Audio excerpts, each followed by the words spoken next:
Good morning, everyone. This is Pooja, your science educator, and today we are going to talk about osmosis and diffusion. So let's start with four types of examples which we have seen in our houses. सबसे पहले बात करते हैं resin की या dry resin की। जब resin को हम वाटर में सोक करके रखते हैं तो कुछ टाइम बाद वो क्या हो जाता है, स्वेल अप हो जाता है और वो फूल जाता है कह सकते हैं, और वो ग्रेप की तरह या अंगूर की तरह दिखने लगता है। अब ये होता क्यों है? Because dry resin absorbs water. क्या करता है? ड्राई रेजिन वाटर को एब्जॉर्ब कर लेता है। विल्टेड लेटिस की अगर हम बात करें, विल्टेड लेटिस को अगर हम फ्रिज में रख दे तो काफी टाइम तक रख दे तो क्या होता है, वो सॉफ्ट सा ग्रूफी सा हो जाता है। और जब हम उसे प्लेन वाटर में डिप कर दे तो क्या होगा, उसमें दोबारा वो क्रिस्प और फर्म होने लगता है या फिर बिल्कुल फ्रेश जैसा लगने लगता है। क्यों? क्योंकि इसने भी क्या किया, वाटर को एब्जॉर्ब कर लिया। नेक्स्ट हम बात करते हैं स्लग की। अब स्लग क्या होता है? स्लग एक छोटा स्लाइमी विदाउट शेल वाला क्रिएचर है जो अक्सर मॉनसून के बाद हमें गार्डन्स में देखने को मिलते हैं। और जब हम स्लग पे सॉल्ट ऐड करते हैं या फिर नमक डालते हैं तो वो इंस्टेंटली कुछ ही सेकंड्स में क्या करता है, रिंकल्ड आने लगते हैं उस पे, या फिर वो क्या करता है, सिकुड़ जाता है या फिर श्रिवल हो जाता है कह सकते हैं।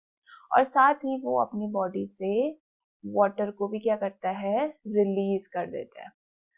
ठीक है, अब यहाँ पे वाटर क्या हो रहा है, बाहर की तरफ रिलीज हो रहा है। नेक्स्ट हम बात करते हैं स्लाइन आईवी ड्रिप की। जो हॉस्पिटल्स में जो ड्रिप्स चढ़ाई जाती है, राइट, वो वेन्स पे चढ़ाई जाती है, हमें पता है। अब जो वाटर होता है उस बॉटल में, जो ड्रिप ड्रिप बॉटल होती है, जो वाटर होता है उसमें, वो वाटर हमें देखने में तो प्लेन लगता है बट एक्चुअल में वो होता है स्लाइम वाटर। अब स्लाइम क्या होता है, सीधे सिंपल सी भाषा में समझ सकते हैं, क्या होता है, नमक वाला पानी। अब स्लाइम का परसेंटेज उस ड्रिप में 0.9% होता है। As we have seen four types of examples, जहाँ पे हमने देखा कि वाटर का मूवमेंट हो रहा है या तो इनसाइड या आउटसाइड। अब हम इसी एग्जाम्पल्स को स्टेप बाय स्टेप आगे और अच्छे से समझेंगे। So our first topic is diffusion in real life. Definition से शुरुआत करते हैं। The net movement of particles from a region of higher concentration to region of lower concentration. Movement of particles higher to lower concentration. सीधे example पे आ जाओ आप। अगर हम बात करें, जो हमने टी बैग देखा है, अगर हम टी बैग से टी बनाते हैं तो क्या होता है, हम सबसे पहले हॉट वाटर ले लेते हैं और हॉट वाटर में हमें पता है पार्टिकल्स होते हैं। तो हम टी बैग वाटर में डिप करते हैं तो वो धीरे धीरे क्या करता है, कलर चेंज करता है पानी का, और लास्ट में क्या करता है, इक्वली स्प्रेड हो जाता है कलर, और जिसके बाद क्या होता है, वो टी बन जाता है। ये होता क्यों है? क्योंकि टी बैग की कंसंट्रेशन हमेशा ज्यादा होगी और वाटर की कंसंट्रेशन कम होगी, और पार्टिकल्स का मूवमेंट अभी हमने पढ़ा कि higher to lower concentration, and that is the example of diffusion. Next हम बात करते हैं परफ्यूम की। अब जब हम परफ्यूम अपने बॉडी पे स्प्रे करते हैं तो हमने अक्सर देखा है कि रूम पे काफी देर तक स्मेल रह जाती है। It is also example of diffusion, क्योंकि यहाँ पे भी पार्टिकल्स का movement higher to lower concentration हो रहा है। फूड कलरिंग इन वाटर, और फूड कलरिंग भी सेम है जैसे कि टी बैग से जो टी बनाई जाती है। जैसे कि हमने वाटर में अगर कोई भी कलर ऐड कर दिया तो वहां पे भी पार्टिकल्स का movement higher to lower concentration हो रहा है। अगर जहाँ पे हायर टू लोअर कंसेंट्रेशन है वहां हमें सीधी सी बात है, डिफ्यूजन हो रहा है। नेक्स्ट हम बात करते हैं स्मेल ऑफ फ्रेश ब्रेड की। अब जब किचन में फ्रेश ब्रेड बेक हो रहा होता है या फिर रोटी बन रही होती है तो हमने नोटिस किया होगा कि सारे किचन में क्या होती है, ब्रेड की या फिर रोटी की स्मेल आती है। क्यों? क्योंकि it is also example of diffusion, क्योंकि यहाँ पार्टिकल्स का movement higher to lower concentration की तरफ होता है, राइट। नेक्स्ट हम चलते हैं ऑस्मोसिस पे। ऑस्मोसिस क्या है?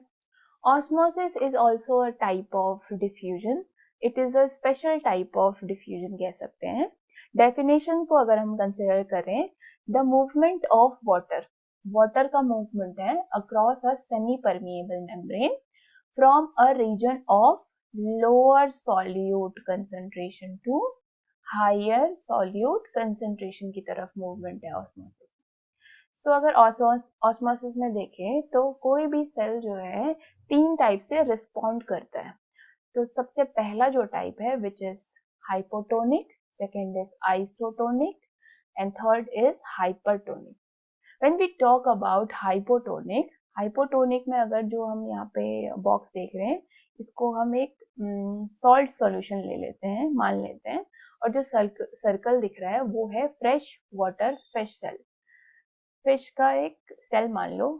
और जो सॉल्ट का सॉल्यूशन है हाइपोटोनिक में जो सॉल्ट का सॉल्यूशन है हमेशा उसके सॉल्यूट की कंसंट्रेशन कम होगी और जो सेल होगा उसमें कंसंट्रेशन ज़्यादा होगी। और हमें अपने अभी पढ़ा कि ऑस्मोसिस में क्या होता है, सॉल्यूट कम कंसंट्रेशन से हायर सॉल्यूट कंसंट्रेशन की तरफ मूव होता है, जिस वजह से ये जो सेल है वो क्या हो जाता है, स्वेल हो जाता है। क्या हो जाता है, स्वेल अप हो जाता है, राइट। नेक्स्ट हम बात करते हैं आइसोटोनिक की। आइसो मीन्स सेम कह सकते हैं या फिर कोई बैलेंस मूवमेंट कह सकते हैं, जहाँ पे बैलेंस कोई चीज चल रही है, राइट। अभी हमने पढ़ा स्लाइन आईवी ड्रिप का एग्जाम्पल लिया। अब ये स्लाइन आईवी ड्रिप का आइसोटोनिक से क्या क्या रिलेशन है समझते हैं। जैसे कि हमने देखा है कि जो ड्रिप बॉटल होती है वो वेन्स में चढ़ाई जाती है, राइट। और वेन्स का काम क्या होता है, ब्लड को सर्कुलेट करते रहना।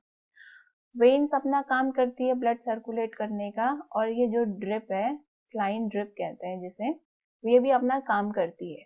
तो इसमें क्या हो रहा है, बैलेंस सिचुएशन चल रही है, यहाँ पे कोई भी डिस्टर्बेंस क्रिएट नहीं हो रहा है। तो यहाँ पे क्या कहेंगे हम, एक बैलेंस क्या हो रही है, सिचुएशन चल रही है। तो आइसोटोनिक का ये एग्जाम्पल हो गया। नेक्स्ट हम बात करते हैं हाइपरटोनिक की। अगर हम हाइपरटोनिक की बात करें तो अभी हमने स्लग का एग्जांपल लिया। जब हम स्लग के सेल में या फिर स्लग पे क्या करते हैं, सॉल्ट को ऐड करते हैं, ठीक है।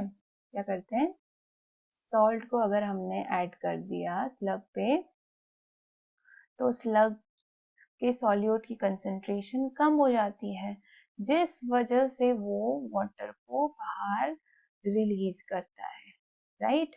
और हमने अभी पढ़ा है कि water across a semi permeable membrane कहाँ पे मूवमेंट होगा, लोअर टू हायर कंसंट्रेशन, ठीक है। नेक्स्ट एग्जांपल्स की और बात कर लेते हैं। Let's draw it together. Cell in fresh water. अब सेल एक फ्रेश वाटर में कैसे रिएक्ट करेगा, जैसे कि सेल है ये मान लो, और यहाँ पे सॉल्ट का सॉल्यूशन ले लेते हैं। अब सॉल्ट का सॉल्यूशन अगर क्या होगा, कंसंट्रेशन इसकी घटा दे और सेल में सॉल्यूट की कंसंट्रेशन बढ़ा दे, तो इससे क्या होगा कि मूवमेंट पार्टिकल्स का कहाँ हो रहा है, lower to higher solute concentration, और जिसकी वजह से सेल भी क्या हो जाता है, स्वेल हो जाता है। अभी हमने पढ़ा, और ये कंसीडर कर सकते हैं किसके अंदर, हाइपोटोनिक के अंदर, राइट, हाइपोटोनिक के अंदर। नेक्स्ट हम बात करते हैं अदर एग्जाम्पल्स की। सबसे पहला एग्जाम्पल और ले लेते हैं फ्रेश वाटर फिशेस का। हमने देखा है जब फ्रेश वाटर फिशेस होती हैं जो वो अपने गिल्स के थ्रू कॉन्स्टेंटली वाटर को एब्जॉर्ब करती रहती हैं, और कॉन्स्टेंटली वाटर अब्जॉर्ब होने के साथ साथ कॉन्स्टेंटली एक्सेस वाटर भी बॉडी से रिलीज होते रहता है। तो यहाँ पे हमने देखा कि फ्रेश वाटर फिशेस क्या करती है, वाटर को गिल्स के थ्रू क्या कर रही है, एब्जॉर्ब कर रही है, वाटर का मूवमेंट हो रहा है। अब नेक्स्ट बात करते हैं विल्टेड लीफ की या फिर विल्टेड प्लांट की। अब विल्टेड प्लांट में अगर हम वाटर क्या करें, ऐड कर दे या फिर वाटर में डिप करें उसे प्लांट को, तो वो क्या करता है, वाटर को एब्जॉर्ब कर लेता है और क्या करता है, एकदम फ्रेश लगने लगता है वो।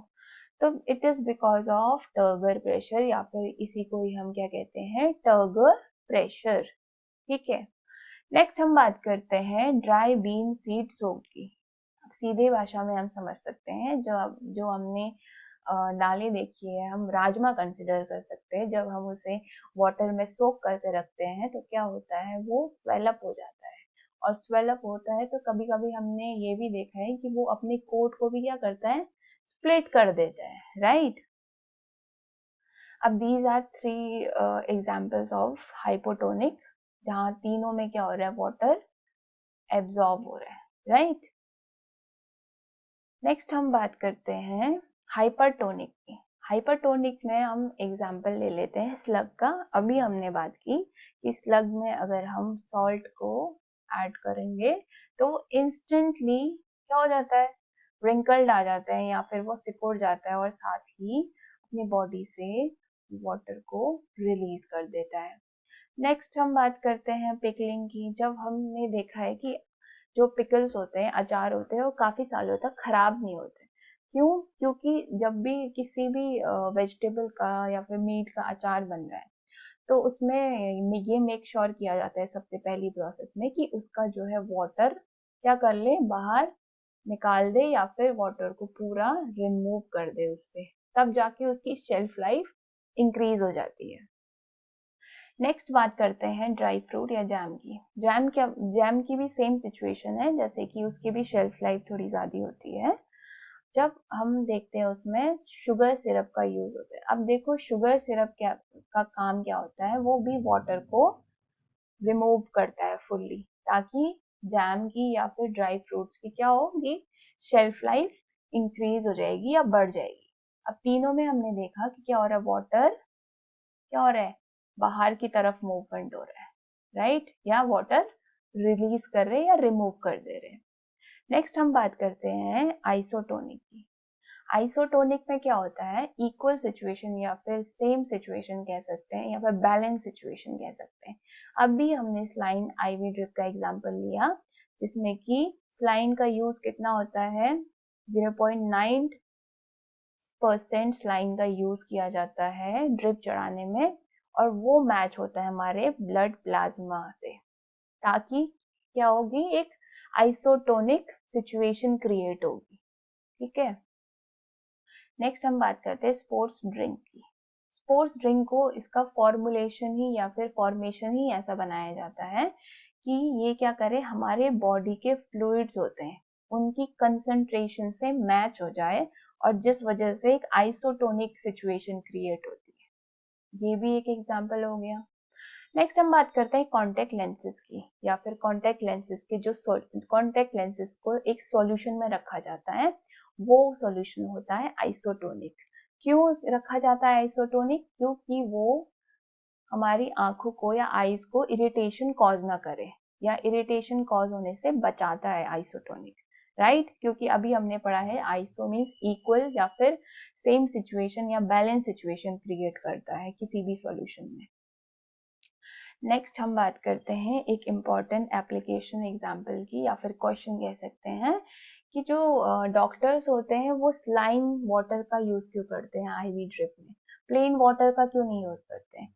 अगर हम प्लेन वाटर का यूज करें ड्रिप चढ़ाने में तो प्लेन वाटर का जो सॉल्यूट का कंसंट्रेशन होगा वो कम होगा, और हमें पता है हमारे ब्लड में क्या होता है, सॉल्यूट का कंसंट्रेशन हमेशा ज्यादा होता है। अब ज्यादा कंसंट्रेशन यहाँ ब्लड के सॉल्यूट की होगी और प्लेन वाटर में सॉल्यूट की कंसंट्रेशन कम होगी, तो ये सिचुएशन बन जाएगी हाइपोटोनिक की। और हाइपोटोनिक सिचुएशन में क्या होता है, सेल्स का movement lower to higher concentration हो जाएगा, जिसकी वजह से हमारी जो सेल्स होती है स्पेशली आरबीसीज वो स्वेलअप हो जाती है और इवन फट तक सकती है। इस वजह से हम आइसोटोनिक स्लाइन वाटर का यूज करते हैं ड्रिप चढ़ाने में, ताकि हमारी ब्लड सेल या फिर सेल्स नॉर्मल शेप में रहे। ठीक है, तो देखा आप लोगों ने, ऑस्मोसिस और डिफ्यूजन कोई बोरिंग टेक्स्ट बुक कॉन्सेप्ट नहीं है, ये होती है हर जगह, आपकी प्लेट में, आपकी बॉडी में, इवन दो हॉस्पिटल्स में भी। So that's it for today. Thank you very much for watching.